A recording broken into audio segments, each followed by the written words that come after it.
Hello and welcome to Fire in the Belly. Today we have myself, Mighty Pete, and we have the Shannon Ferguson. Good afternoon to you. Hello, how are you? Awesome, awesome. Listen, thanks for coming on. It's an absolute pleasure to have you on the show. So, Shannon, tell us, who Happy to are be you? here. What are Hi, you? so I'm I'm Shannon Ferguson, and I am from Vancouver, British Columbia, Canada. Currently, I am a student of Dynamite Lifestyle, studying thinking into results, learning to kind of transform my mindset and take control of my life. And I'm also a student of hypnotherapy and life coaching. So currently just preparing to launch my business within the next few months and start helping more people. Oh wow, that's a lot of there's a lot of development going on, a lot of change there, is there? Yeah, so I realized when I started both of these programs at the same time, when I learned to kind of work on my own mindset and take control of my own life, it'll kind of complement the skills I'm gaining that I'm learning to help other people anyway. So learning to help myself more, I'll be able to help more people. So works well. Makes sense, makes sense. Is this something you've always done? It's spending time and working on your own personal development and mindset? Not forever. I mean, the last 10 years or about 10 years ago, I sought help for like drug and alcohol addiction, and I started with like counseling and making changes along the way. But just this last year especially was the biggest shift, and I feel like I made like a complete 180 in the kind of I used to want to work for other people and 9 to 5, not really living my passion, and I could feel that something was off, and I was meant for something different. And yeah, just the last year I've made so many different changes, and yeah, I've especially this year just finally figuring out kind of what my passion is and what I'm meant to do is really exciting. So I don't feel like I'm coasting anymore. Yeah, I have a purpose now. So Oh wow. Well, I mean, that's the first thing I was going to ask you really is, what does fire in the belly mean to you, first of all? Fire in the belly. Well, definitely living a life of passion and purpose is what it would mean to me, how I would interpret it. I definitely feel like I've lived a lot of my life without a clear sense of direction and purpose, and was living for other people and what everyone else wanted, and learning how to tune into what I desire for my life and what feels right for me. That's definitely created a fire in my belly and an excitement about life and where I'm going. So And that's, I mean, it's interesting. I mean, you're saying that's only happened in the last short while, really. I mean, yeah. what was the change? Do you know? I mean, was there a particular turning point or a significant event Yeah. for you? Yeah, well, so after I got sober in 2011, I mean, I was still repeating unhealthy relationships and going from job to job, kind of not feeling like I was happy about life or even liked really who I was, because I was pulled in so many directions trying to please everyone else. And about beginning of last year, so early 2020, I left a relationship I was in that I realized I was really compromising my values and the things I believe in, and I just wasn't happy and I wasn't being treated well. And I realized that I was essentially showing people how I was allowing them to treat me just by what I was, kind of putting up with and not having boundaries. And when I left that relationship, there was just this something in me like snapped, but in a good way. It was like, okay, enough is enough. I am done living for other people. I want to figure out what I am meant to do with my own life, because there has to be more than just coasting and being pulled in a million directions. So leaving that relationship, and then just really diving into listening to like inspirational stories on like YouTube and speeches, and just hearing about people leaving their typical jobs that they weren't super happy in, and learning to create a life for themselves, and kind of break the mold of generation to generational patterns of limiting beliefs. It really opened my mind to what's possible, and I realized that I don't have to allow what I grew up believing was possible for my life to actually predict my future. I can change my thinking. I can learn to believe in myself and my own capabilities and, face fears, and which is where the growth comes from anyways, right? So a lot of people, especially me, when it's afraid of something, kind of want to pull back and be like, oh, that doesn't feel right. But I'm learning that doing the things that make me uncomfortable is where the growth comes from, and feeling proud of myself is the best feeling, because it's pretty new. So Oh, wow. Oh, yeah. fair play. I mean, you mentioned values there. I mean, Mhm. what would your core values or your soul values be? Do you ever think about that? I definitely, integrity first and foremost, like doing what I say I'm going to do, but also like being very honest, honest with myself and others, admitting faults or not if I have one, I have plenty of faults, but being open and honest about those, and acknowledging when I've fallen short on something and can improve. Just consistent reflection day by day on what I could improve about myself, and also what I've done well. And then also living authentically. Authenticity is so important. Yeah, just I've learned, especially over the last year, that speaking about things I'm ashamed of, or have been ashamed of, just speaking openly about it, it takes that shame away. And it also, it allows other people in, and creates more depth in relationships. And it also shows other people that it's okay to be human. I feel like there's too much pressure in society to present this certain image of perfection and the perfect life and the highlight reels, and not talking about struggles and things that make us human, that we all go through. So yeah, I'm consistently giving voice to whatever it is that I realize I should share about, that I might be ashamed of, and the relationships, the depth of relationships that have been created as a result, and also the people from all over the world that have been reaching out to me as a result of my openness is amazing. So it's a great way to live. Yeah. Sounds awesome. I mean, it's almost like you've taken that and turned it into a bit of a superpower. Is that a fair thing to say? Yeah, I mean, I don't know that I would ever say that about myself, but I yeah, it's definitely turned into a strength of mine. I used to see things that I was ashamed of in my past as like a weakness, or just something that made me not good enough. And yeah, I now realize that my sensitivity, I'm a lot of emotions, and I used to see that as a weakness, and my struggles, I used to see those as weaknesses. But now the amount of people that have told me that I've inspired them to turn their own lives around, I'm like, okay, this is a strength. This is a good thing. This is a blessing, and my struggles were not in vain, and I'm using them for purpose. So yeah, it's a strength or superpower. No, fair. I mean, listen, you're to reuse that energy in a different way is brilliant. Mhm. I think it makes a lot of sense. And tell me, I mean, do you believe you are where you're supposed to be right now, or where do you see yourself? Absolutely. Absolutely. Yeah. So, I mean, I used to, when I was younger, I mean, I used to think, oh, I wish I could talk to people. I wish I had something interesting to say. I wish I was better at relating to people. And then I went through all these struggles, and I realized that they've all happened for a reason, and they've given my life purpose and direction. And I am where I'm supposed to be because I'm listening to those intuitive nudges of the next steps I need to take at any given moment, and feeling at peace with myself and my honesty with whatever is going on in my life, and that I'm doing my best to improve my life and help others. Yeah, I feel like I'm definitely where I'm supposed to be. So it feels good. That's interesting. I mean, you talked about being at peace with yourself. I mean, has that been an easy process for me? Because I mean, you talked about all the sort of different feelings, and then sort of different, Mhm. sort of crutches, really, as well. So, talk to us a little bit about that, if Mhm. you would.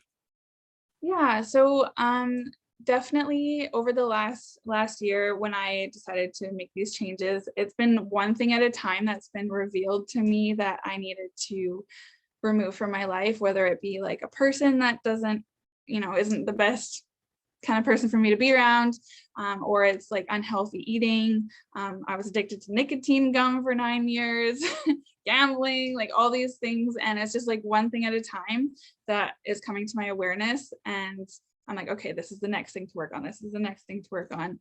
And yeah, it's been emotional. There's definitely been a lot of pain. But when I cry and I let it out, I know that it's healing, and that my body has been storing a lot of the stress and things for years, and negative self-image. And the more I listen to my intuitive nudges, and the more I'm true to myself, and I'm honest with myself and others, and keep removing one thing at a time that's revealed to me that's not the best for my life, the more I've learned to love myself and feel at peace with where I'm at, because I'm making progress, and I'm not just choosing to stay stuck and because it's safe and comfortable. I'm facing the fears and it's scary as heck sometimes, but I'm doing it. So. Okay. I mean, you were saying, I mean, would you say, well, do you like yourself? Do you love yourself? Or what stage are you at there? I do. Yeah. I would say I definitely, I love myself now. I know that I am a very good person, and I know that I have the best of intentions in anything I do. I know that I'm often misinterpreted or misunderstood, but I know my intention behind anything I do or say.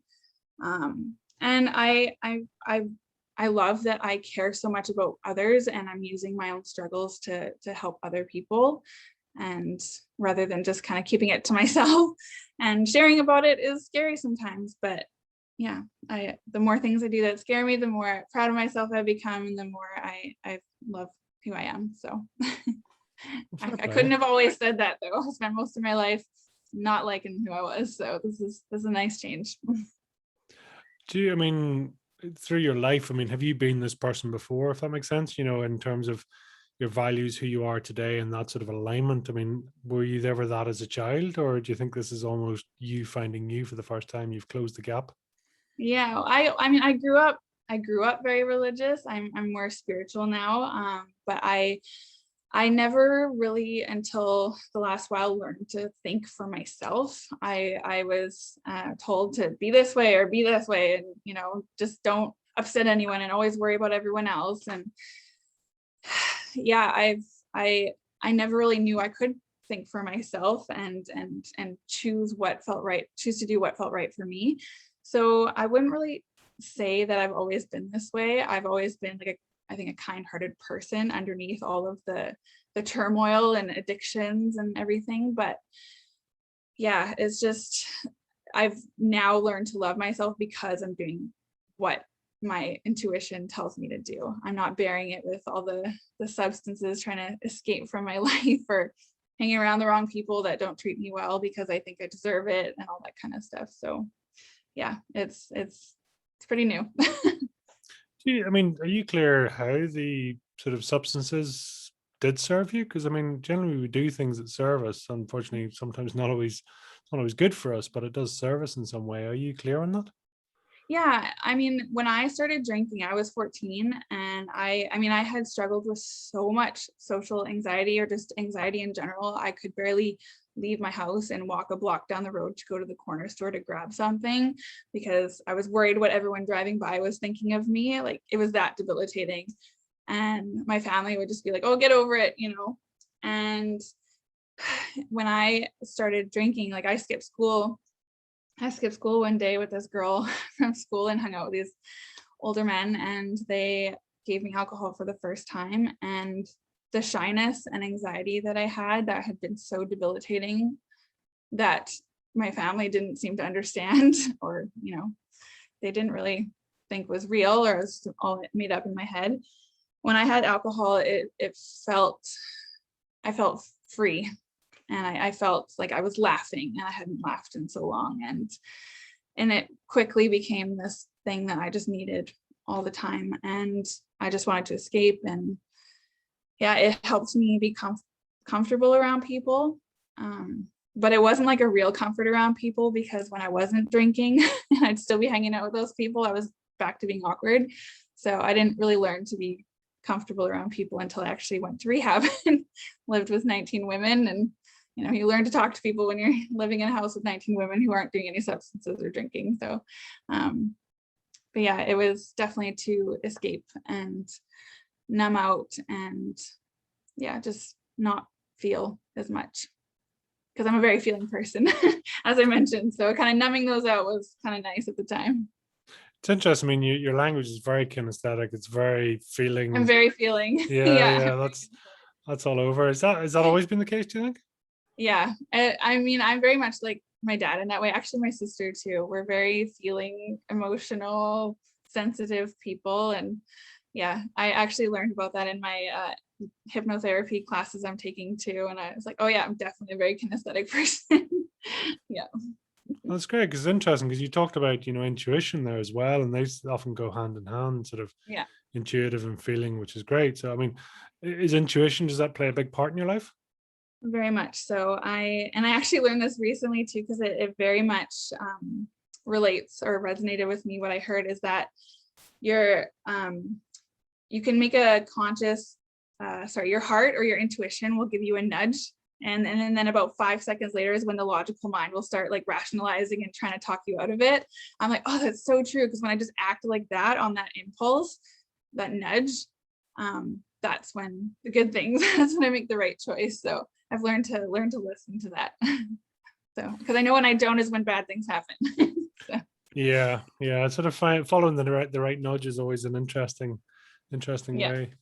Yeah. Tell me, I mean, you talked about the social anxiety there, and even up to the age of 14. I mean, do you know where your social anxiety came from? Is it something you always had, or Yeah, I mean, there was a fair bit of tension at home, and I felt like I was kind of like a burden, and I just felt like I was an inconvenience. Not that they necessarily told me I was, but it is how I felt. And I also was just very insecure about the way I looked. And people in school had bullied me a lot, and I thought that my worth was in my appearance, and I was so afraid of anyone making fun of the way I looked, and I was afraid of sounding stupid. And I mean, my own family, they didn't have big social lives or anything, so I never really learned how to talk to people. And school can sometimes be a tough place. People can sometimes not be so nice. So I think just hurtful comments from people just kind of continued to make it maybe a little worse, and I accepted these things as true, and it just amplified my anxiety. So now I learned that I can either accept these things that people might say about me or not, and I'm pretty good at not accepting them nowadays. So yeah, definitely yeah. And the mini version of Shannon, then, I mean, is that something Sorry? that was the mini version of you? Was that always something that was your foresight, that sort of shy, anxious, Yeah. Oh yeah, definitely. I mean, I can still sometimes feel, I don't want to say shy, because I really enjoy talking to people. I can be like very bubbly and outgoing and expressive, but there can still be those little voices in my head, or wondering what people think of me, and yeah, that'll pass through my mind though, and then I choose to not let it take over the way it used to. It used to completely control my life, and I mean, I can either choose to let it now or not, and I choose to not let it. So yeah, I won't let it win. It's always interesting when people talk about hearing voices, but I mean, do you get a lot of chatter in your head, a lot of commentary going on? All day. I learned this recently too. Some people are a large part of the population, they don't have a lot of self-talk all throughout the day. And I was like, whoa, really? Because all day for me, it's like cha cha cha cha cha. And then it'll often be out loud a lot as well too. My poor boyfriend. Yeah, there's a lot of chatter in there all the time. And I have to, I'm consistently doing my best to not notice the kinds of thoughts I'm having, and whether they're positive or negative, and kind of if they're not so friendly to me, I will do my best to nip them in the bud and be like, okay, let's think something opposite and say something nice to myself. So it's a continuous work in progress. But yeah, lots of chatter. And there's different voices. I mean, because I know for me, it was always, there was three. There was myself that talk, would be talking here to you, and they had me and I sort of in the background having this ping pong match behind me, just chatting away. And I'm always I'm interested, not the only sort one. of, yeah. No, I was all over that. It was great, That's So I mean, perfect. do you tend to find you've different voices and different, sort of good side, bad side, etc.?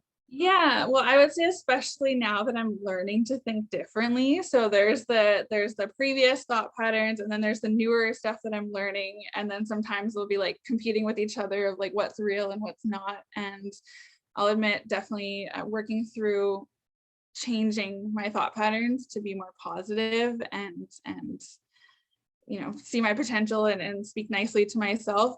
Sometimes there's moments of feeling a little crazy because I'm like these two things are so opposite, and I'm learning that the good stuff is what's true. But yeah, they're definitely conflicting, so there's some back and forth in there, but I'm looking forward to when things start really becoming more on the positive side. I mean, they're getting better, but not hearing the negatives as much. I'm looking forward to that because it still likes to, say hello every now and again. So, It's interesting. I think the personal development along with the likes of the hypnotherapy, I think, is incredibly powerful. It gives you such an opportunity both for mindset and the voices and everything else. yeah, But I mean, it's all for the ultimate better good, right? So yeah, it's there. yeah. Out of Yeah, interest, and starting both of them at the same time too. The fact that both opportunities came up at the same time, I gave my notice at my 9 to 5 with like no backup plan. And within 2 days, these two programs popped up, and I was like, these make sense together. So sign me up. I love it. I So love it. Yeah, why not? I mean, it gives you a chance to focus on it. yeah. What did you want to be when you grew up? What was the original plan way back? I couldn't, it kind of went all over the place. I back then I didn't really see a lot of potential in myself. I just saw the reasons why I couldn't do anything. I used to want to be an actress, and then I wanted to be a fitness trainer or a nutritionist, and then I wanted to be I don't even know. There were so many different things, and I couldn't really decide. And I felt like they were all different titles that seemed like, oh, you should do this or you should do that, but none of them really truly spoke to me. And I felt like I was supposed to do something a little different maybe than the norm. And when the schooling opportunity for like hypnotherapy, life coaching, NLP, EFT, all of this in combination came up, I was like, yes, because I had hypnotherapy myself several months ago, and it was just so like transformational for me very quickly compared to other forms of counseling I had had. So yeah, it just spoke to me. So yeah, it was hard to go through several years of life not fully knowing what felt right for me, in regards to like a career path, because there's the whole, oh, when you graduate or when you're 18, or you should like go to college and you should know what you're going to do. And I mean, at 31, I finally realized what I wanted to do. And there's no perfect recipe for, figuring out what you're meant to do in your life. It varies, and I realize that now. So yeah, I'm just glad I figured it out now. Yeah, listen, I think people can go through their entire lifetime and never figure it out. So I think to get to this stage, it's awesome that you've taken the time out, or you took the decision, right? It's important for Yeah, people to do that. yeah, definitely. And the thought of running my own business, a couple months ago, that never would have crossed my mind. So it's definitely learning to push through the terror barrier right now. I'm on lesson 7 of thinking into results, and I'm feeling the emotions of getting out of my comfort zone.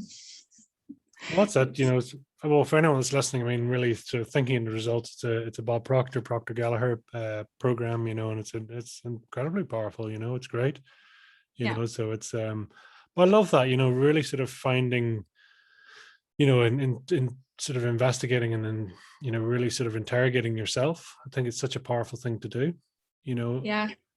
Have you found there's stage, there's certain things where you go into a flow state? There's actually certain things you resonate very strongly with, With because the thinking into results program. well, in general, I suppose, because I mean, you're doing a lot of service-based things. You talked about the NLP, the hypnotherapy, the EFT, etc. So this is is it all to be of service, or is it, really for yourself first? It's I mean, I've experienced the hypnotherapy for myself, and because it's helped me so profoundly, and I know that I already knew I wanted to help people, and I wanted my story and my struggles to not be in vain. And you know, my life experience has schooled me plenty, but having these extra formal skills to help people, it's I mean, it's for others, but it feeds my soul as well in the process. So it's for both. Yeah, it gives my life purpose to help people and make a difference in the world. So Wow, that's great. And I mean, is this like this sort of caring and really sort of looking after other people? Is that something that runs in the family? Is it something that's been inspired by people around you, or is there any particular reason you led this path? well, I think for me, especially when I was in rehab, and there were several like new girls coming in all the time, and I saw the look of fear on their face, and I would take them under my wing pretty much and kind of show them the ropes and like kind of let them know the structure of the place, and often they'd be put in my room with me as like a roommate kind of thing. And the lady running the program was like, you found your calling, and that really spoke to me, because I was able to help them be more comfortable in a very new, scary path. And going into rehab isn't isn't it's intimidating for sure. It really is. And because you basically give up everything in your life and everything you've really known to try something new, and you're just at rock bottom at that point, right? So it helping people and seeing them be more comfortable and go through the journey of reflecting and healing and all of those things, it yeah, it made me feel really good, because I knew how I felt when I came into rehab and how scared I was. And when I see the look on their faces, or anyone who's struggling now, it's like I can feel what they're feeling, and I just want them to know that there's a solution and that people can heal. So I feel like I'm gonna get teary now. No, listen, I mean, I appreciate you sharing that. And I was going to say, I mean, did rehab, did it work for you? I mean, was it the right thing? Yeah, I mean, I'm coming up on 10 years with no alcohol. And I haven't done any hard drugs. Just the last year and a half, I've started to incorporate like a cannabis and mushrooms or microdosing. But it really, doing the 12 steps, it helped me kind of learn that my life had really become unmanageable with what I was doing, and learning to trust that there's another way, and learning to regularly reflect and take a personal inventory every day and be like, okay, these are the things I was great at today, these are the things I could improve. And then also, learning how to not blame everyone else for any issues, and learning how to take my own part. Like, see, this was my part in this situation that happened that wasn't so great, this is what I can do better for next time. And learning that I have a part in these things that weren't so great in my life, and acknowledging that, which was hard. But that it really set the foundation for the last almost 10 years now of regularly noticing when things didn't feel right and making the necessary changes. So I did get kicked out of rehab, though. I just broke some rules, not for relapsing, but I was seeking comfort in relationships that I shouldn't have been. And it was something I needed to learn outside of rehab, which I finally did. And it took us a few years, but but I'm still friends with the staff there, and they don't hate me or anything. It was just, I had something I needed to work on. So, but yeah, it worked well for me. It did. Is that, I mean, do you find that important, what other people think about you? Is that something that comes into play for you? It used to rule my life.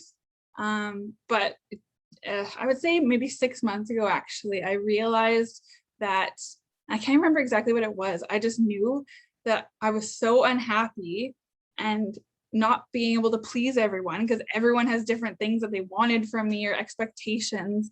And I was like, I can't please everyone. It's exhausting to even try. Why don't I try living for myself? And it just feels way better to make choices that feel right for me. And I've learned that the people that are meant for my life and who, yeah, they'll love me for my abilities to set boundaries and to do what feels right for me, and they'll be proud of me for that, and I'm proud of them for having boundaries and all those things too. And it's created a lot more, yeah, authenticity and in relationships, and freedom to just say, this is what I need, this is how I feel. And if someone is unkind to me for whatever I express I need or whatever I feel, then they're just not at a place perhaps that is, you know, in alignment with the journey that I'm moving towards, you know, so, or the journey that I'm on. So it's been healing to realize that it truly doesn't matter what other people think of me. I mean, sure, sometimes it'll hurt when people will say hurtful things, but the fact that I love myself and I'm proud of the work I've done and I know my intentions and that I'm a good person, it quickly, you know, wipes out those sad feelings of, oh no, this person doesn't like me. I'm like, is what it is. There's lots of people that do. So I got lots of friends now. It's really nice. Good people too, who like that I am myself. So Makes sense. I mean, that, you know, would you say, describe it almost like as a pleaser gene? You know, it's almost seeking validation or seeking energy from others by pleasing them, and yeah. that may or may not work. You know, that sometimes works and sometimes doesn't, right?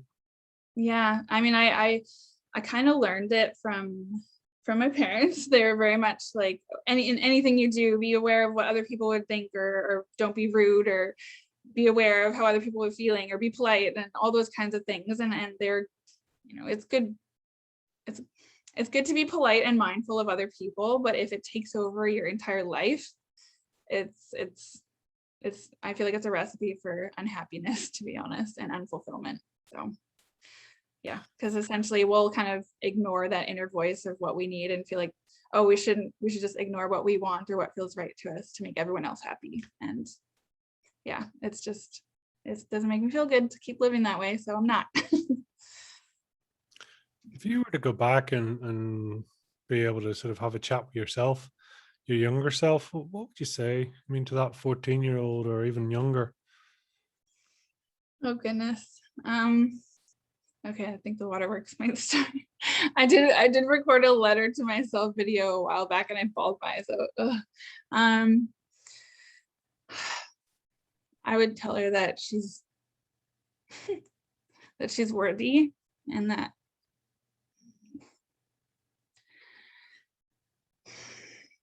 she's not the mean things that people say she is, and you know, her worth is more than external, and that she's gonna have a great future. And that all of her struggles were for a reason, even though she didn't see it then. And yeah, that her story is going to help a lot of people, and just keep being a good person, and keep doing what feels right, keep being honest, and yeah, and things will work out the way they're supposed to. So, yeah, I didn't know I was deserving of love back then, and I would tell her that she is absolutely worthy of love, and that she's not the reason for other people's problems that were blaming her, and yeah, and that she's not stupid. I didn't even graduate high school. I finished grade 10, and I thought that was gonna set up my life for failure. I was doing a lot of drugs and drinking back then, but I don't feel like I'm stupid now. I used to think I was for a long time. So yeah, she's not stupid. Do you think she was looking to be seen? Yeah. Seen as more seen as more than a problem or an inconvenience. Yeah, that's how I felt I was for a long time. And even in relationships, romantic relationships, I thought I was a burden and an inconvenience. And I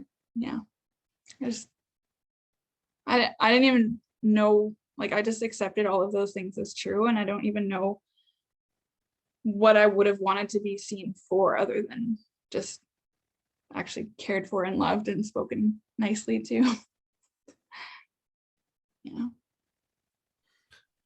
It's also, I mean, it can be tough too. And when you do get the things, and when someone's nice to you, quite often you Right. almost, it's What do like we what do we do suspicious with of it. this?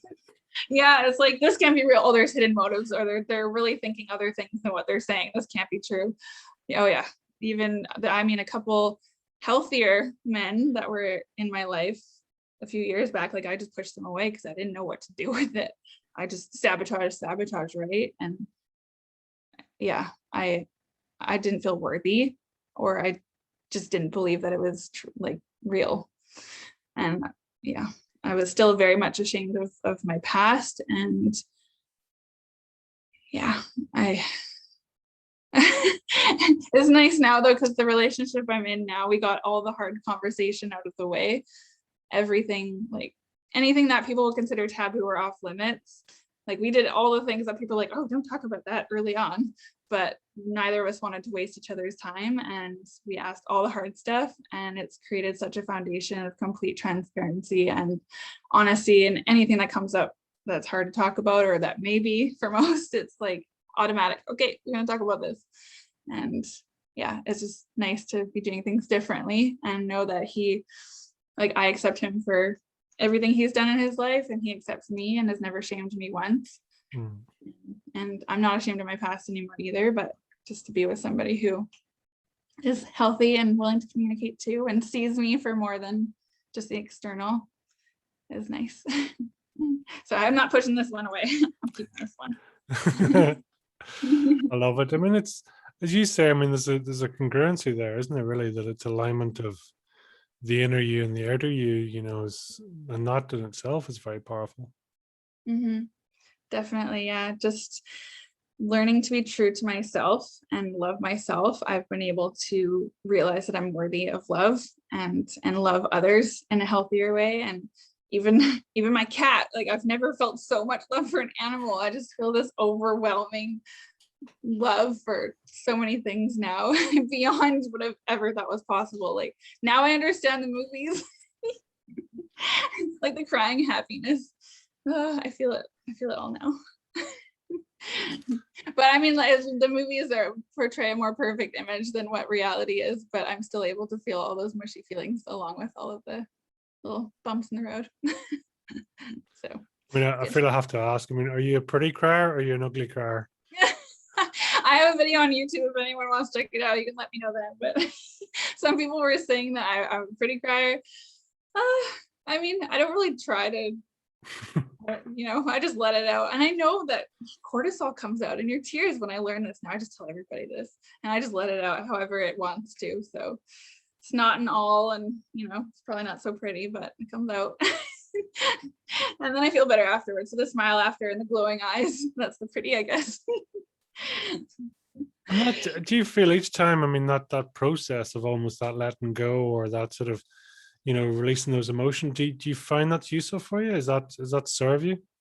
Absolutely, yeah. I know that when I let the tears go, because it releases cortisol, and I feel better afterwards. And because I'm such a feeling sensitive person, it's I won't say it's an irregular occurrence or not so common occurrence. It happens, but I accept it as normal for me, and I know how much better I feel afterwards. And when I hold them in, it creates more.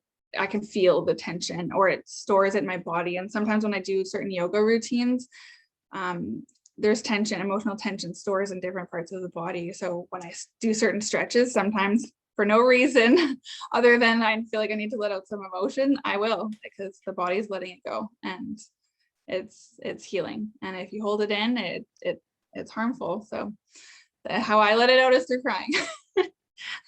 But I often cry happy tears a lot too. So it's just part of the process for me. Yeah, that's great. I mean, it's like in whatever way the energy needs to come out, let it out. There's a lot to be said there. Yeah. Do you think in general people get you?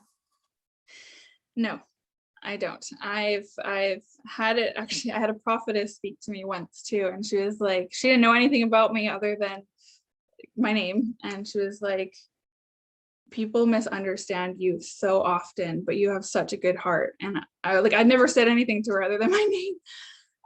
And I started bawling because it's so true. And I've also had people meet me after apparently judging me beforehand, and they're like, oh, you're actually really nice. And when people say that, it reminds me that, okay, people often do misinterpret me and see me as very different than how I actually am as a person. They often judge the external, and they're like, oh, she's probably just a snob, or feels she's better than everyone. And that's so not the case, because I know what it's like to feel like crap about myself. And it's been a lot of personal work, hard work, to learn to love who I am. And yeah, it hurts sometimes when people judge me. And like, even at a restaurant a couple months ago, I sat down at this table, and all of the women across from me, I could hear them talking not so nicely about me, and I was like, holy cow, I just sat down.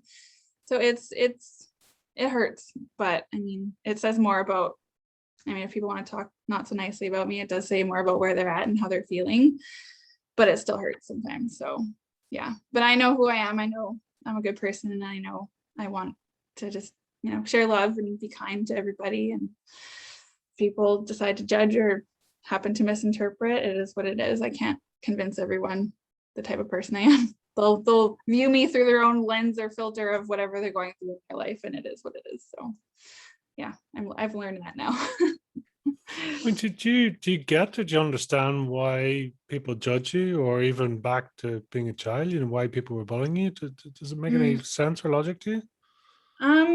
It wasn't just women that were picking on me. Even guys were too, and people would say, oh, it's because they liked you, and people will say whatever it may be. I've had some people say, oh, maybe they're just jealous, but that's not the automatic thought. Like, that's not where I go in my mind.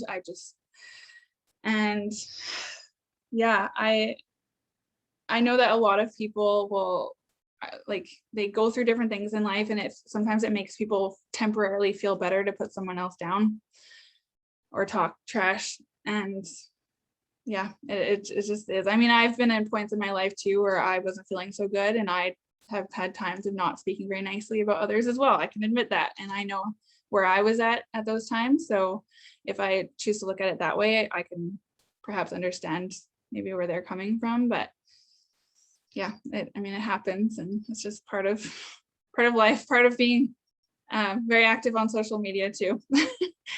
Get a few comments every now and again that aren't so friendly, but I usually just laugh at it now. I'm like, okay, someone's having a bad day.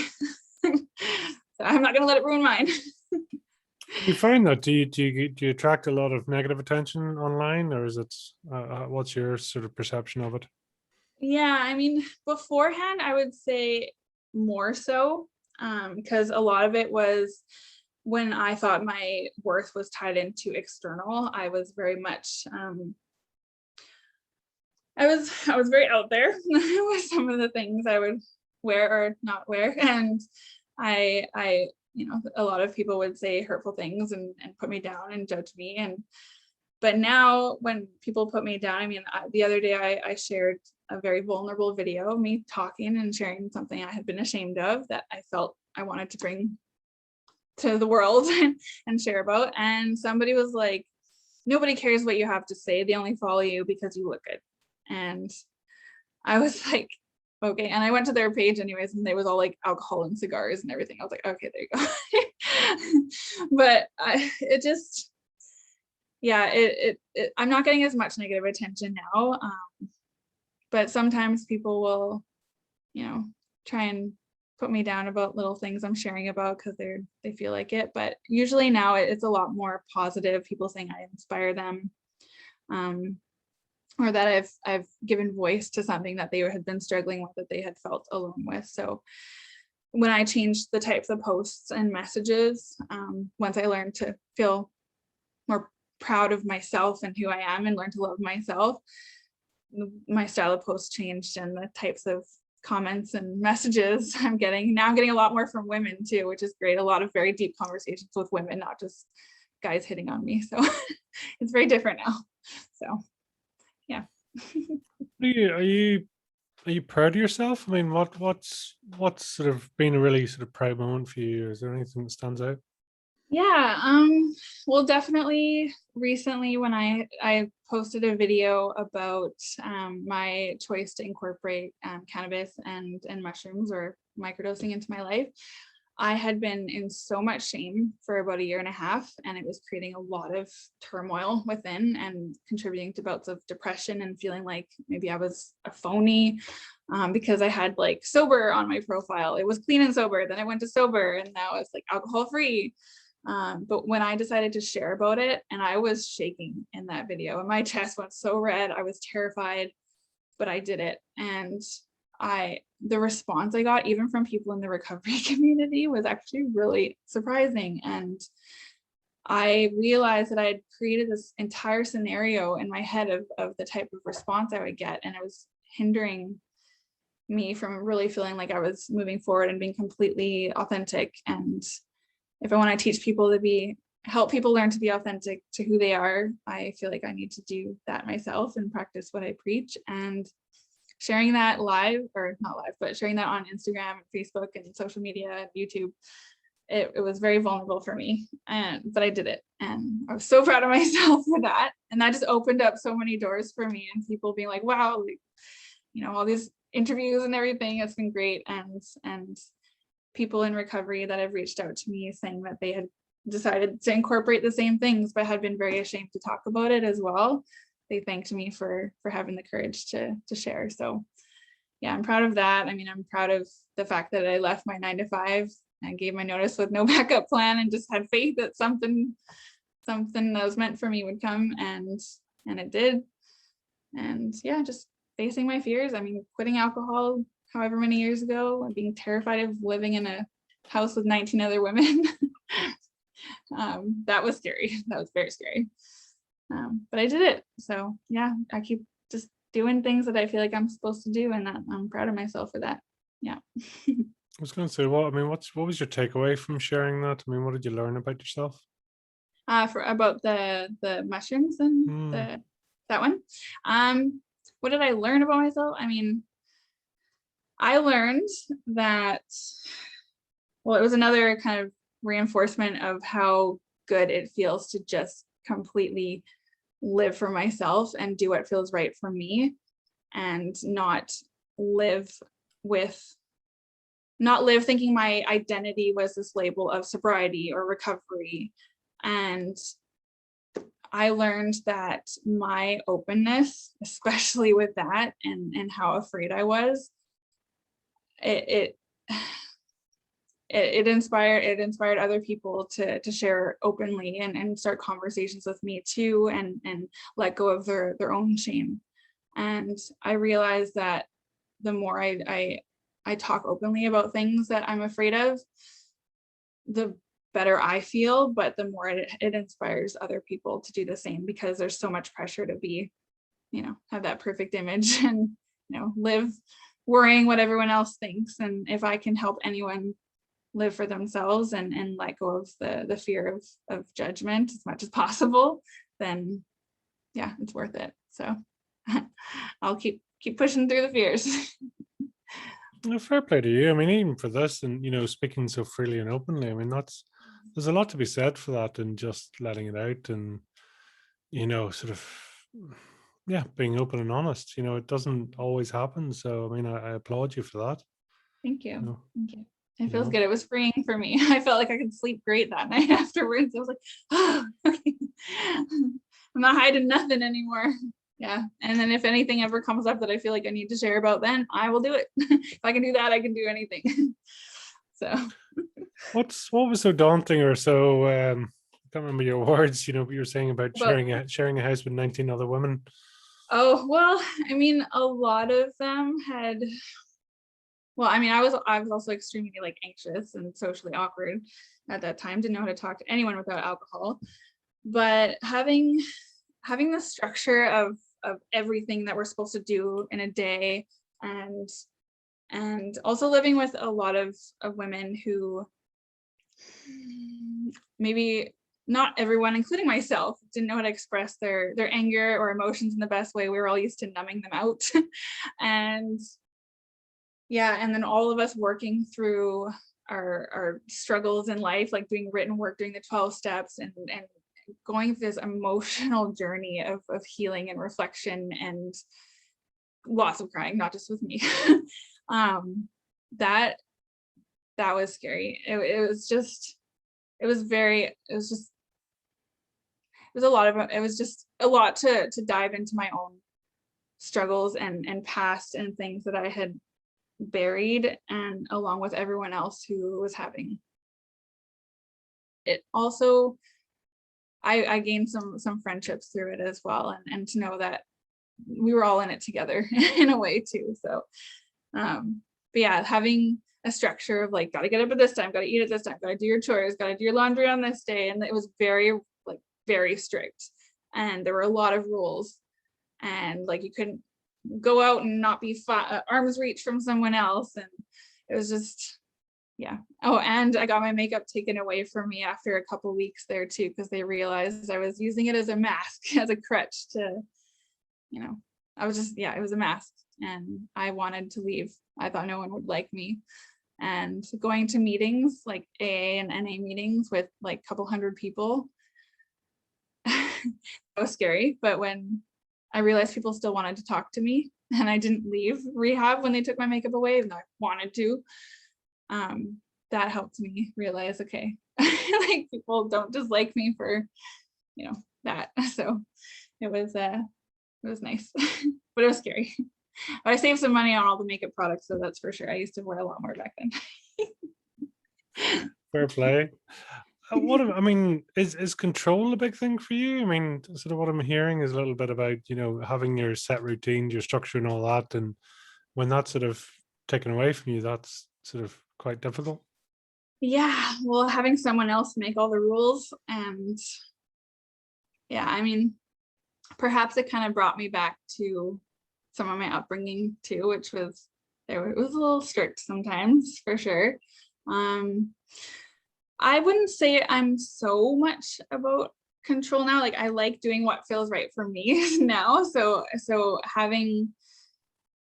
not having kind of my own schedule of what feels right for me can be a challenge. But also when they took my makeup away, and that was like, my escape time to like do my makeup and then feel like I could be somebody else, that was hard for me too. So yeah, just feeling like that was taking my identity in that sense was like taken from me, and it was like, okay, who am I?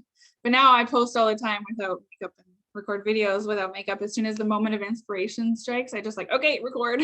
I had a chemical peel one day and my face was like peeling everywhere, but I was like, I'm recording a video. Like it or not. So yeah, I'm getting better. I'm getting better at just living and doing what feels right, and yeah, and things aren't as structured and regimented anymore. It's kind of, yeah, just listening to my body, listening to what feels natural. So Do you think a part of that was almost like a ricochet, from, if you've sort of quite a strict childhood? Do you think, I mean, you almost, you sort of overcompensate there, and you sort of go wild, and then you sort of eventually find your own natural level? Do you think that could be a case? Absolutely. Yeah. Because when I grew up in like a very religious household, and then I completely rebelled.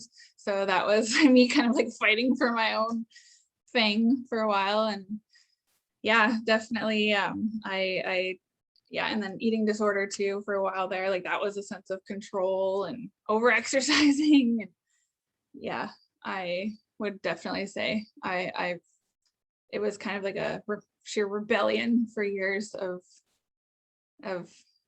yeah, just unhealthiness and trying to have control in my own way. But it was not the best or healthiest ways that I was trying to find control. And yeah, now I'm learning to be more balanced, and instead of pushing myself to exercise, for example, even when I want to, some days I'm like, okay, my body needs rest, I need to stretch, or I just need to like take it easy. And I heard recently, it's like, you're committed when it takes more effort to have a rest day than it does to work out. I'm like, yep. But I'm doing it now, and it feels good. It's just like, okay, what do I need right now? What feels right for me? And learning to ask myself those things and not just be like, I should do this or I have to do this. So yeah, it's made a change from sheer rebellion to balance, or working on it as well. I don't know if there's ever like a perfect balance, but I feel like I'm getting fairly close to it. What do you find now gives you the ideal balance, or the sort of the best thing in your life? What do you sort of a structure for your day, if you like? Yeah, well, I would definitely say having my yoga, my meditation, or some days it's like Pilates or weight training, whatever it may be. But I definitely start the day with stretching and breathing. Have my cup of coffee, write my gratitude list, start the day thinking about all the things I'm grateful for, and crying. And yeah, listening to some like spa or meditation music, and then I eat, and then I have my studies, my personal development studies. And yeah, I mean, when I start coaching and doing hypnotherapy, I plan on working maybe like 3-4 days a week. But I definitely I don't want my schedule or my life to be ruled by like work or exercise or whatever it may be. I definitely feel like, yeah, listening to what my body needs and having a balance. I mean, it's kind of hard to say every day what a certain structure would be, because some days it's just, what do I need today? Some days I want to do a high intensity workout and I'm like, no, I need to rest. I feel tired today. So I do. And it varies, but just listening to my intuition and what my body needs and what my heart needs. And yeah, but definitely consistently moving forward and like reading or doing like personal development studies. I love making time for that every day. I need to fill my mind with inspiration and learning. And I used to just like veg out in front of the TV for a while, and I didn't feel good about myself then. I wasn't getting anything done. I wasn't even exercising when I did that. And now it's like occasionally I'll watch like Netflix here and there, but it's definitely being mindful of the types of messages I'm feeding my mind, whether it's through music or what I watch, or yeah, what I'm reading. I'm just very aware of how I'm feeling with anything I watch. Like if I open up a news article and I'm like, okay, within 2 sentences, I'm not feeling good. Okay, don't read it. So just keeping the happiness, working on it. And you were saying, I mean, I suppose to go along with your intuition, I mean, would you be sensitive to the energy or what's going on around you? The other people, events, things like that, potentially outside of your zone. But I mean, do you find, do you see energy, or do you feel it, or what way? I definitely, I would say I feel it. Like I used to ignore those nudges and be around maybe people that, or environments that weren't the healthiest. And I used to just like, I couldn't be still. I had to be out all the time until all hours of the night. Even when I wasn't drinking, I just couldn't be still. And now that with the last year and kind of forced time on my own or time of rest, I've really learned to appreciate the time of stillness. And now whenever someone or an environment or whatever, I'm around something and I can feel the energy of whether it's makes me feel good or brings me down or just feels negative, I'm very hyper attuned one of those words. I can feel it. And I'm not really one to kind of go to, I haven't been to big events in a while, obviously, because last year, but it might overwhelm me a little bit, to be honest, sometimes thinking about that, depending on the situation, so, and the kind of people. But if it's a bunch of big party crowd, that wouldn't really be my cup of tea. I'd be like, nope. So if it's a TED Talks, maybe I would like to go there. Absolutely, yeah. I mean, would you say in general, are you pleasure driven or pain driven in general? It's so hard to answer, because I would say sometimes it was more like the instant gratification of like the gambling, the drugs, whatever it may be, over exercise. But then there were times where I felt good to feel sorry for myself, and that was so normal. I think now the pain of change, of growing is more what drives me now, because it's all worth it in the end. And I know it's for good cause, and I'm not just suffering and staying stuck. it's I'm doing the work. So the pain of doing the good work is what drives me now. And then there's pleasure after that. So both. Are you clear on where you're going? What is the ultimatum here? Or what is the intention? Of like where I want to go with my life. Yeah, what's your your objective? Do you put out big goals? Where do you go? Yeah, so definitely starting my hypnotherapy and coaching business. End of July is my goal. And I definitely have goals of doing some TED Talks. That's definitely one of my fears I want to face.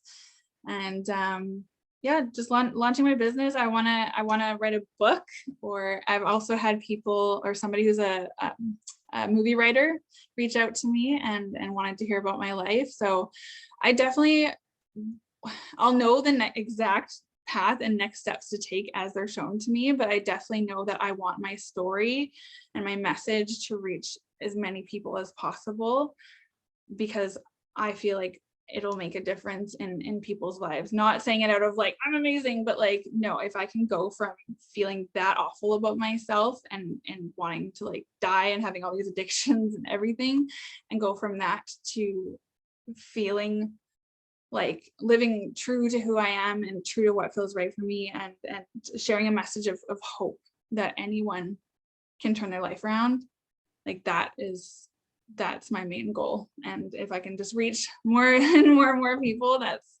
that's my biggest goal for sure. So yeah, and then I want to have a very successful hypnotherapy business. It's going to happen. What is it about hypnotherapy, do you think? For me, from my own experience, it was super healing for me, because it's rather than just talking about whatever I had been going through or struggling with, and like there's healing in that too, but with hypnotherapy, it helped me get to the root cause of a lot of my pain and certain ways that I had viewed myself, or where certain thought patterns had originated from. So rather than just kind of talking about it and saying, oh, this is what I'm going through, it got to the root and healed from that place, and implanted new, healthier thought patterns, because yeah, I was so relaxed, and then it accesses the subconscious, and then it heals from there. And it's fascinating. And I just, after I did that, like that within a couple of months is now I'm preparing to launch my own business, and made some big changes in my life after 3 sessions of hypnotherapy. I mean, I know some people who will do 7 to 10 sessions, it varies. But yeah, it was amazing. So I just want to help people the same way I've been helped. And yeah, it's a great experience. Do you know what you're capable of? Have you seen yourself in full flow? And I in my self-image script that I've begun reading to myself as of late, I tell myself that I'm capable of anything I set my mind to. I do believe that. I do believe that whenever I have a moment of inspiration or an idea that comes of something that I'm meant to do, that's what's meant for me. And I can try and rationalize it or push it out of my mind, but it's all there for a reason. So I'd say whatever it is that's shown to me in my mind is an idea of something I'm meant to do, I'll just keep doing that. So I feel like as humans, our potential is unlimited, and the limitations we have are learned and by what others have said to us, or we've accepted them as true. And a lot of us like just place these limitations on ourselves. So yeah, I'm learning to remove all of those limiting beliefs one at a time. it's amazing, I think, and even to bring that into your own teaching, it's going to be so powerful to, and are you clear in terms of who you're going to be able to serve the most? I mean, does that come clear? Yeah, I would say, so what I had like written out was women ages like 20 to 40, around there, who are stumbling on my words, who have struggled with self-image issues, or have, come out of unhealthy relationships that have,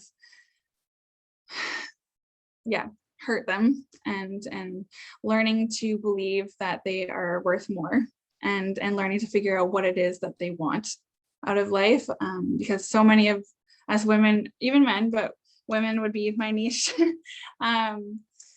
who have been in these unhealthy relationships, often we stay and stay and stay because we don't feel like we deserve better, that we're capable of better, or we've been fed all of these words and things that aren't true about our worth or lack of worth. And I definitely want to help women find worth in themselves and learn to live for them. And yeah, that's the recipe for a happier life. I mean, my coaching business, the name I came up with was Sincere Love Foundation Coaching. SLF is my initials.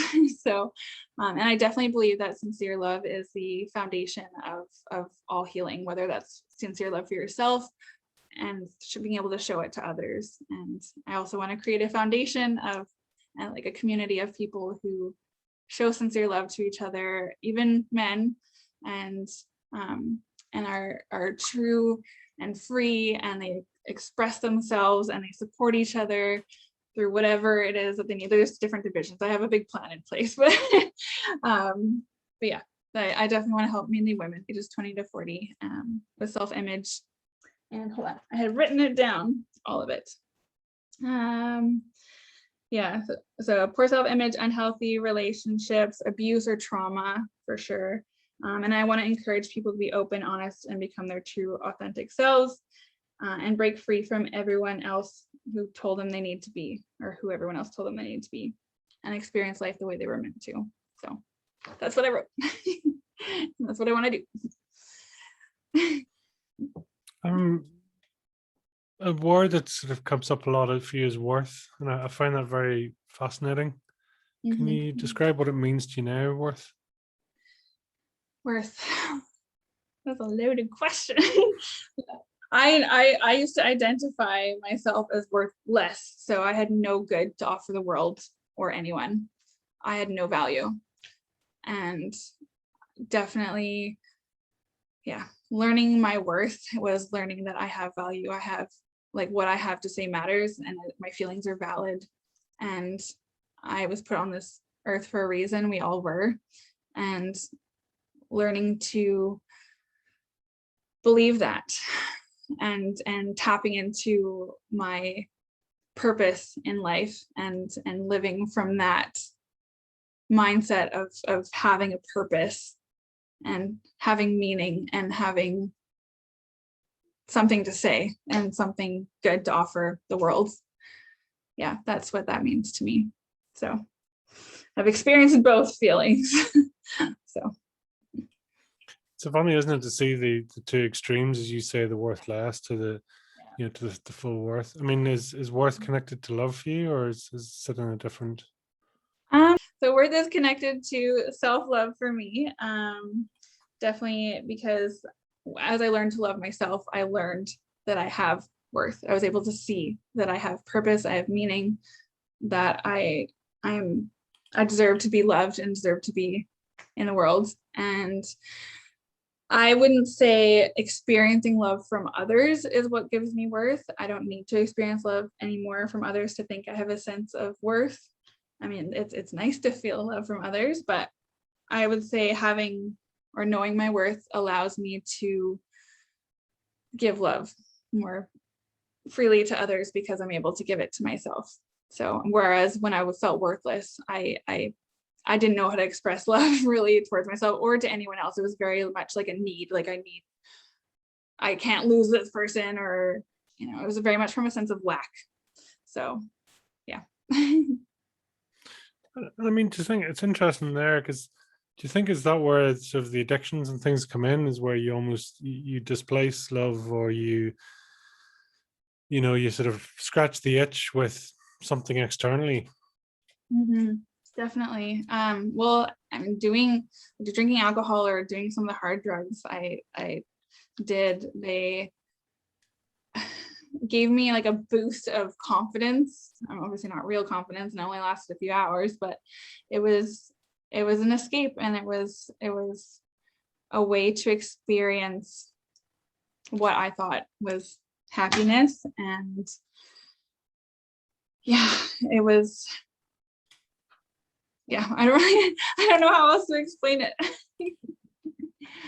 It's always that sort of a temporary high, and I've always Mhm. found it interesting when people go on this journey. You mentioned earlier on about, sort of now being more spiritual than religious, and it's interesting how people get that's their new high, Yeah. and saying closing the gap between who you are and who you truly are can be Mhm. achieved sometimes through substances of some sort or through discovery, right? So you've two choices. One's potentially damaging in short term and one's long term.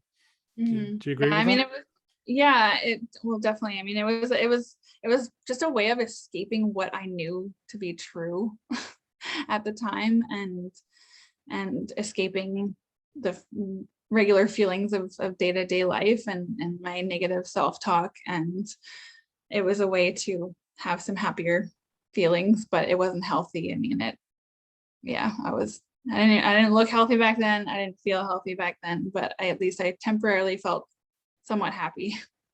And that's the only way I knew how to experience it back then.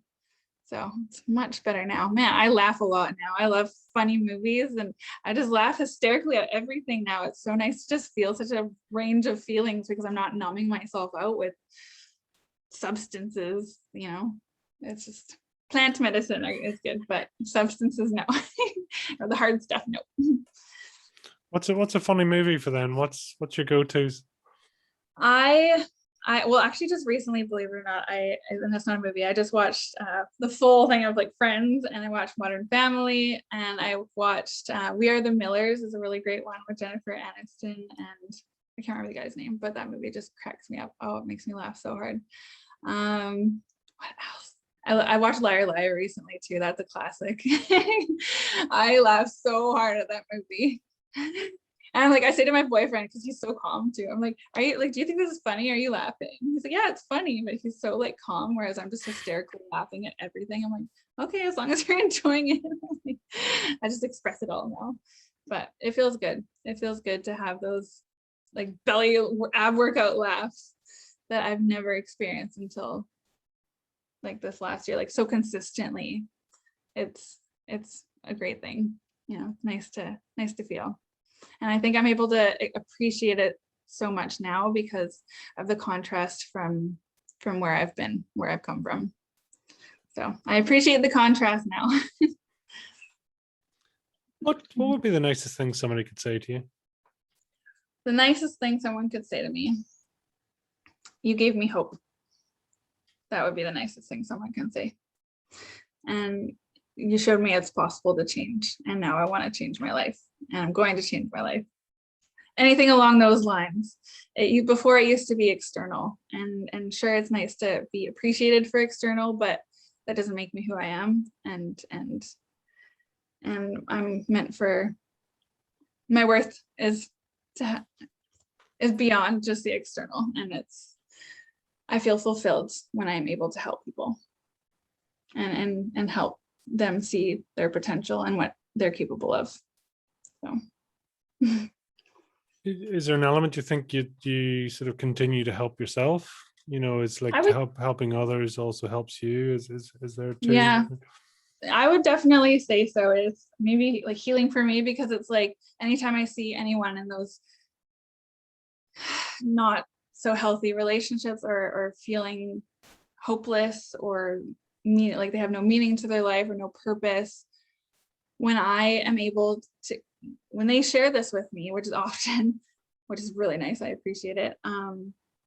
I can feel, it's like I'm reliving it. I'm feeling what they felt because I remember. And as I'm able to help them and see them grow and see the light come on in their eyes, it's yeah, it feels really good. And just to know that I was able to use my own pain and struggles to help lift somebody else up out of all the pain and that way of life, and things that I wish people would have maybe helped me a little bit more back then. I'm doing what I would have liked or appreciated back then, but everything happened the way it was, the way it did for a reason. So yeah.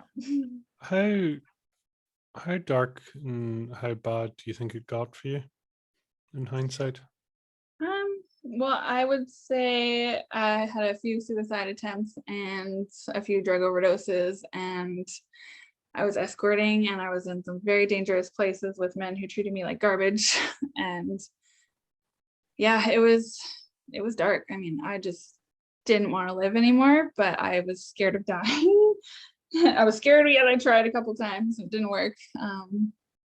But yeah, just no sense of meaning or purpose, and just constant negative chatter and negative environments. And it was dark. And the night I decided to quit using, I thought I was going to die that night, and I just promised myself and God that or universe, that if I made it through that night, I would change my life. And I made it. So I went to rehab. And yeah, it was scary, but it was a struggle, but it's all worth it in the end. And I think because of how dark it got is why I'm able to just feel this elation and absolute bliss now, and gratitude and appreciation for how things are now, because it's so different than what I ever thought was possible for my life. Yeah, it's way different.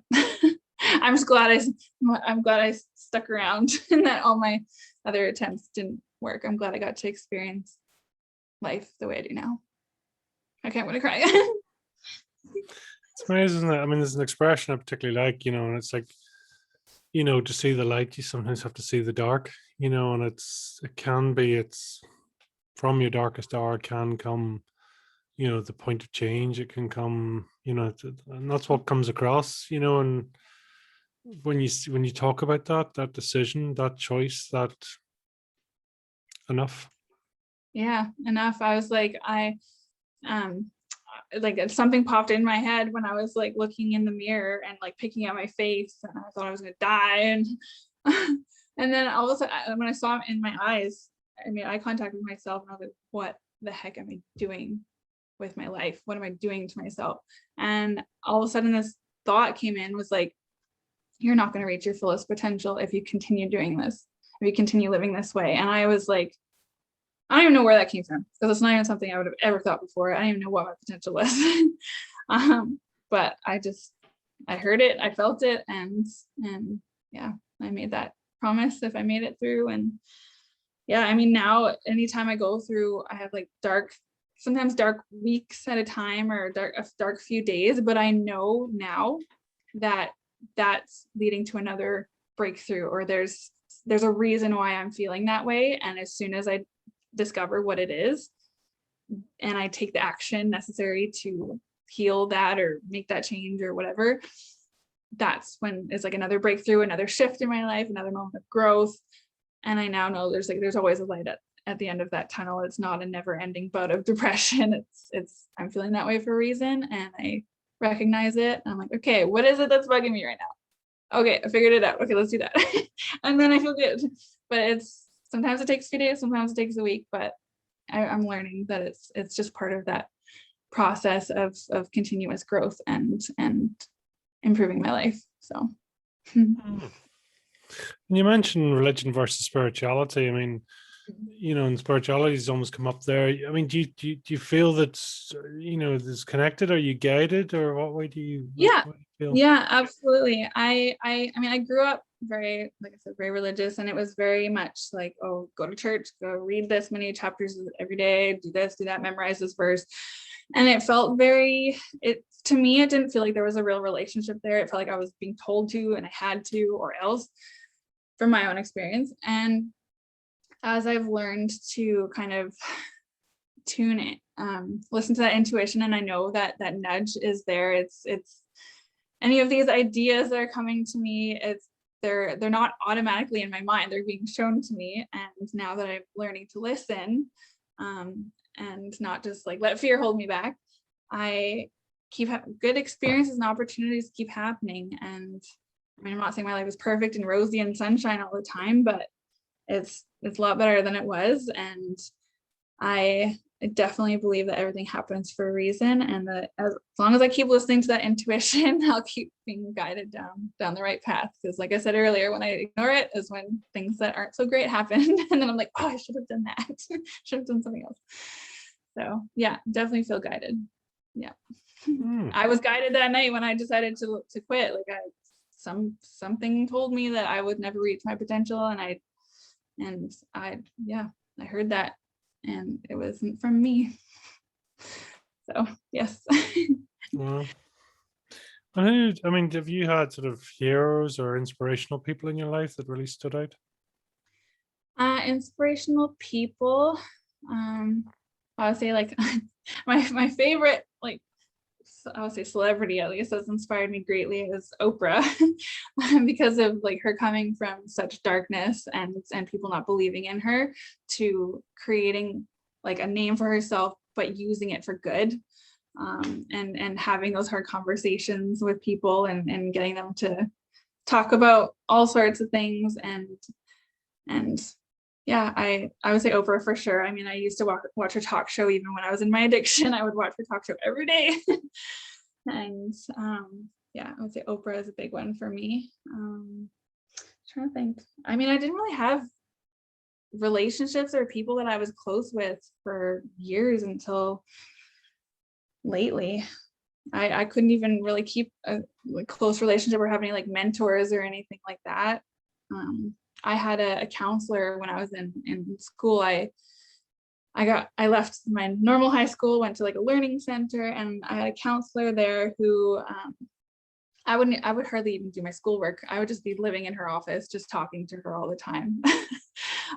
And she was in AA, or Alcoholics Anonymous, and we lost touch after I ended up dropping out. But I ran into her at an AA meeting when I was in rehab, and it was like amazing. We're still in touch now, but she turned her life around, and she was a great help for me, for sure. She cared for me when I felt like no one really did. So I'm gonna cry again. I love her. Her name's Mary. She's great. Yeah, but I can't really say anyone else that I can think of. I mean, just listening to different speeches and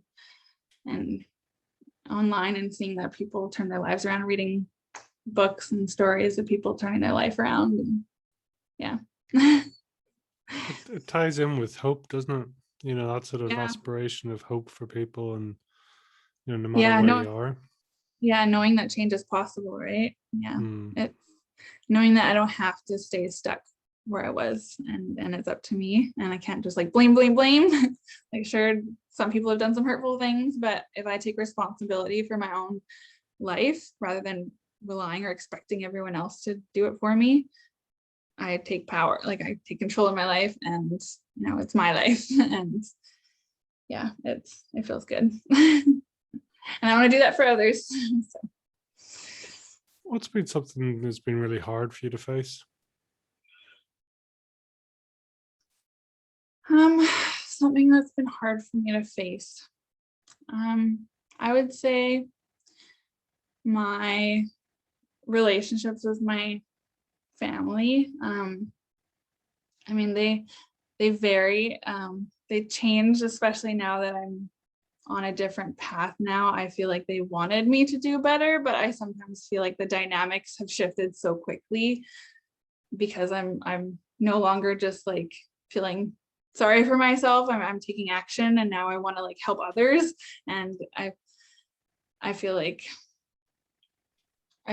maybe they're a little more guarded around me now, because I'm just like, I don't want to say I call people on their stuff, but I kind of do now. So yeah, just feeling like I don't really have I never really have had a super close relationship with my mom. Yeah, she's gone through some stuff growing up, and I see it now as there is all for a reason, and it's not me. But yeah, also just, I mean, I just recently got an apology from my dad for how things were when I grew up. I mean, I was in foster care for a little while too, just because of some stuff going on at home. And yeah, I had a chat with him recently though, which was hard, but before he'd always say, oh, I'm sorry, I felt I had to do this or had to do that. Like he expressed his anger in the same way his dad did towards him. And I was finally, I think because of my schooling and learning how to communicate a little better, I was able to express to him that, like, yes, he used to kind of say I was a lot of the reason for some of the problems in the family, and I was expressing my anger in very unhealthy ways, and that's why he felt he had to, express his anger back at me.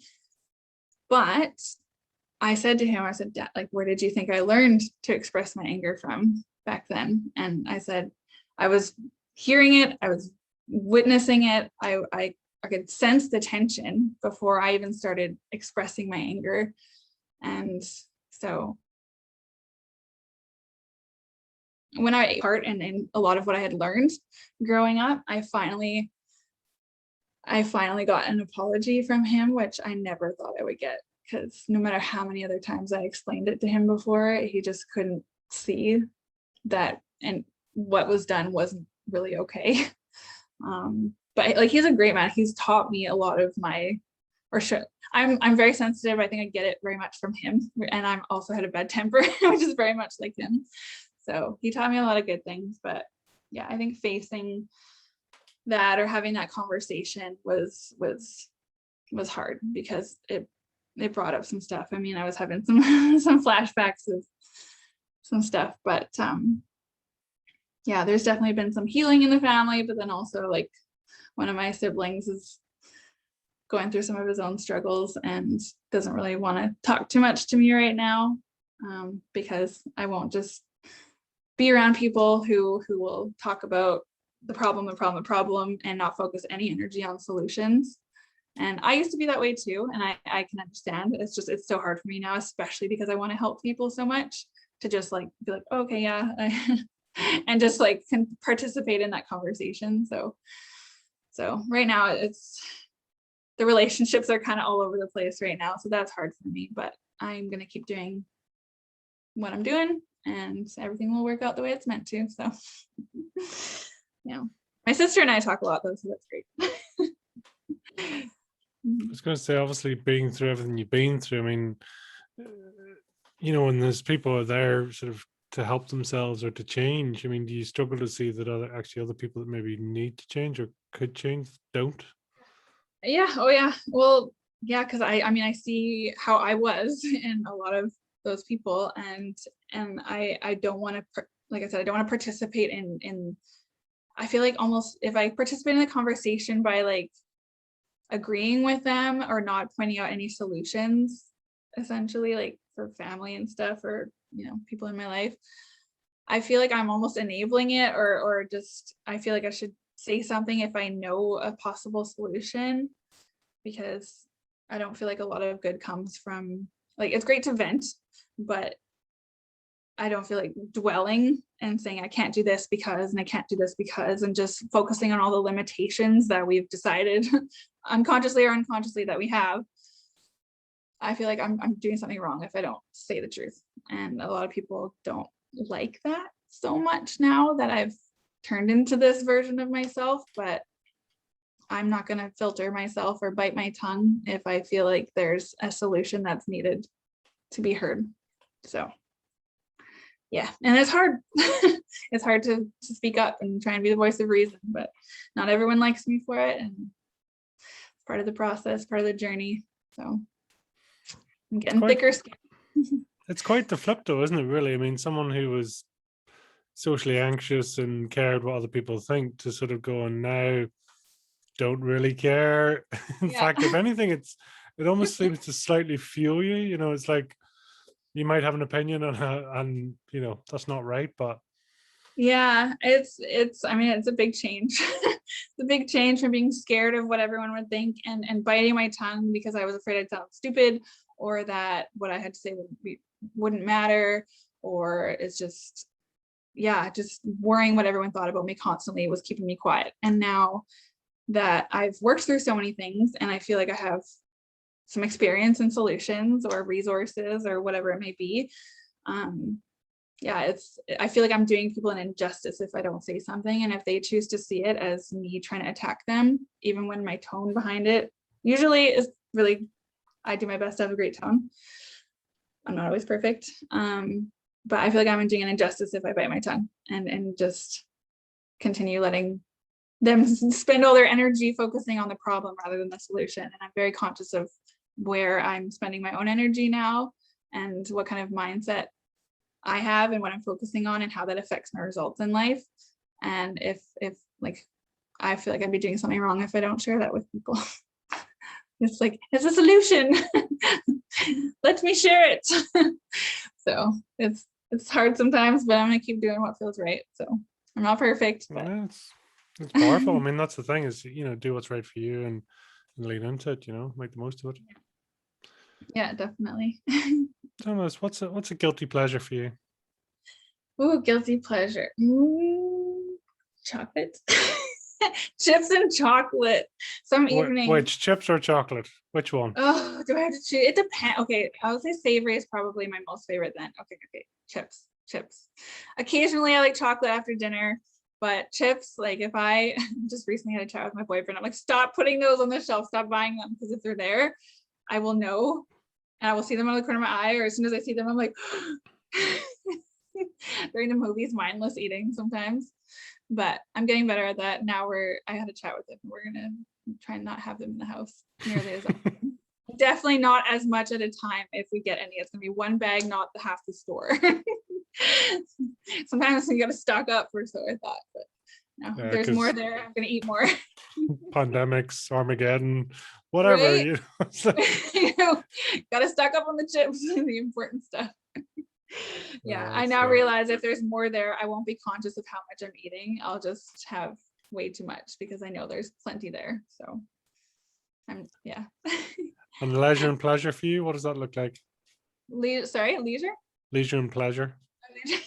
Leisure and pleasure. I would say like going to a massage. I would say going to a massage, reading a good book with a cup of tea or coffee, sitting on the grass by the water, or the beach. I love the beach. Oh yeah, the beach. Started wearing sunscreen recently. I wish I kind of started way back, but oh well. Better late than never. What is it about water?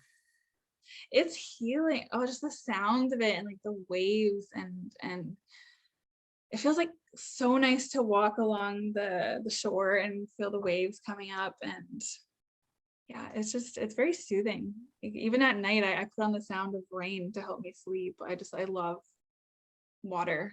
I love baths. I just love it. It's peaceful and it's so hypnotizing to look at the waves and like the sun on the water. And yeah, it's very peaceful. It's being out in nature is something I appreciate way more than I used to. Like I never even used to notice or care that the seasons were changing. And now when I see the leaves changing or the sun coming out or any of those things, or beach season, it's so exciting for me. And it's nice to appreciate the contrast. Yeah. So there is something about water, that's a common theme. It's people will either want to be looking at it or standing in it or lying on it or being immersed in it, whatever. There's just humans in water where despite the fact we've got two legs and we can walk away, we're still drawn back to it. Totally, right? I love it. Or even just staring at like fire too is like hypnotizing, right? It's just I feel like being around these things it brings us back to like human nature, I think, before all the distractions of technology and everything, right? Like just being in nature and being around these like natural things, all this natural beauty that's there for us to appreciate that we so often don't recognize or appreciate because we're distracted with all the hustle and bustle of life. It's grounding. And I even learned that electrons or something go through the ground into your feet when you're walking on it. That's why it feels so good.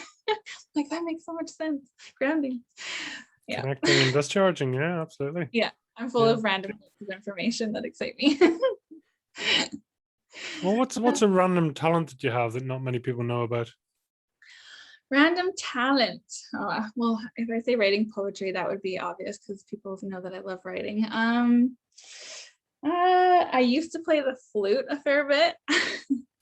I would like to tap back into that. Random talent. That's a good question to ask myself. I think anytime I've tried to ask myself if I'm talented in any of the ways that people would be considered talented, I'm like, but I'm sure I have like my gifts with like people and stuff like that, but I don't know that I have any hidden talents. I'm pretty open about everything about myself. So talk to us about your poetry. my poetry. Yeah, I used to write a lot, especially back in my depression, and I would journal a lot too. I found it very like therapeutic, or just it helped me express myself when I couldn't speak it to people, or I felt like people didn't really want to hear it.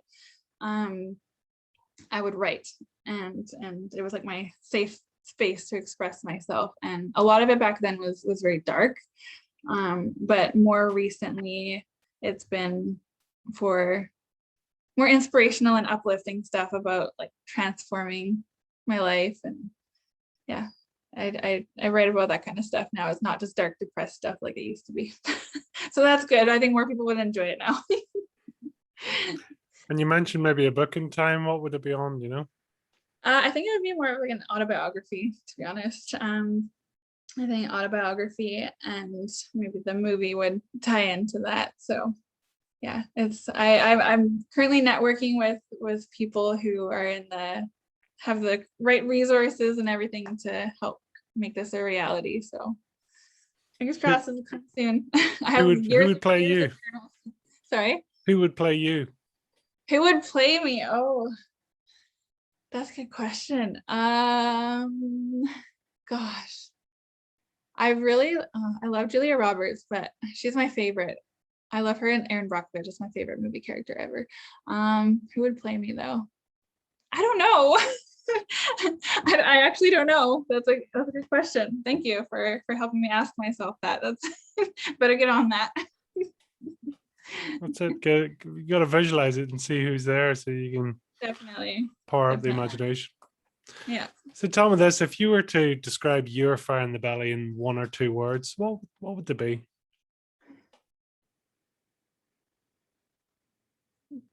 In 2 words, can it be 2 separate words? Sure. I would say love and purpose. Yeah, definitely love and purpose, and loving myself and others has totally changed my life, and having a purpose gives me direction in life. So yeah, I like that. Very succinct, very powerful. Most people completely ignore the fact they say 2 words. It can be 3 sentences, but oh no, that's cool. You've actually followed the instruction. It's quite rare. Oh, perfect. So. Oh, good. I'm glad I comprehended.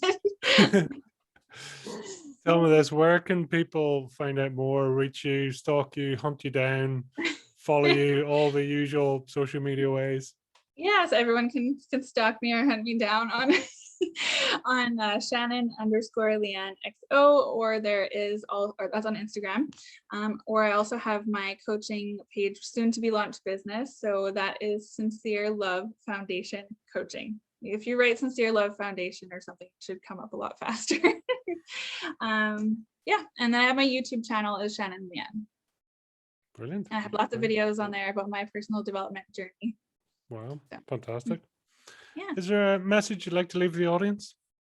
I would definitely say that learning to let go of, I've talked about this, but to say to everyone else, learning to let go of what others think and living for ourselves is scary, but it is 100% worth it. And the fulfillment and inner peace and self-love that you will feel as a result of doing so and pushing through the fear and pain is so worth it. And I truly believe that's how life is meant to be lived. We've been programmed to believe that we need to be someone we're not in order to be loved, but we are worthy just as we are, and we will attract the right people for our lives if we are true to ourselves. So yeah. Powerful. Love it. Thank you. Shannon, it's a fantastic journey.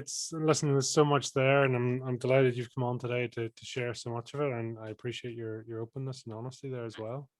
Thank you. I'm excited. The time flew by. Oh my gosh. I know it's always this way. People say, no, I'll not talk for that long, and it's always great to hear it. So listen, I wish you the best, and no doubt we'll talk again. So thank you very much indeed. Thank you so much. Have a good day. Thank you. Bye.